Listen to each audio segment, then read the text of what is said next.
Baik, pada kesempatan kali ini kita akan membahas Bhagavad Gita bab 2 sloka 59 sampai dengan sloka 65 yang terangkum dalam tulisan dan gambar-gambar yang teman-teman lihat di depannya. Jadi pada kesempatan kali ini dalam sloka 59 sampai 60, kenikmatan yang dirasakan indria menjadi sesuatu yang dapat menghanyutkan seseorang, bahkan orang yang bijaksana sekalipun.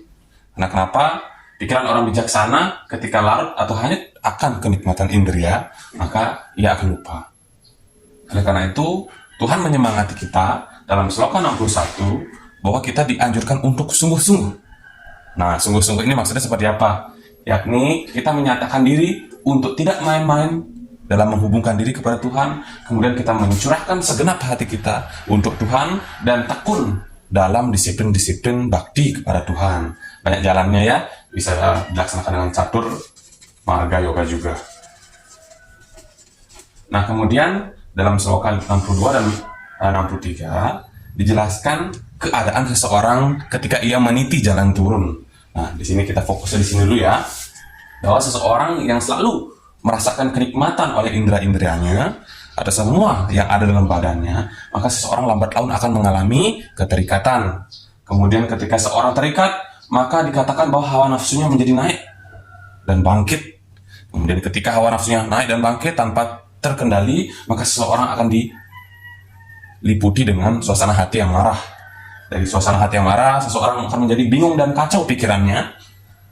Dan dari bingung dan kacau pikirannya, ingatan kecerdasan menjadi hilang. Dan dikatakan keadaan terakhirnya adalah kehancuran atau kemusnahan dari dirinya sendiri. Nah, apa yang dimaksud dengan musnah tersebut? Ia lupa atau tidak ingat apa tujuan ia lahir. Yakni bahwa dunia ini atau kehidupan ini adalah siklus kehidupan yang berlanjut.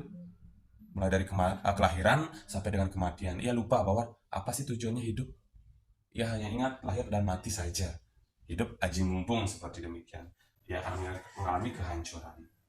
Kemudian dari sloka tersebut, Tuhan juga memberikan keadaan seseorang yang meniti jalan naik. Nah, dijelaskan dalam sloka 64 sampai dengan 65. Jadi seseorang yang senantiasa mengendalikan inderanya, kemudian ia bebas dari rasa senang dan benci yang menyimpang, seseorang akan mencapai keadaan yang tenang dan damai dalam keseimbangan. Nah, itulah yang dianjurkan dalam sloka-sloka tadi. Semoga dapat dimengerti, dan apabila ada pertanyaan boleh cantumkan di komentar. Salam Rahayu.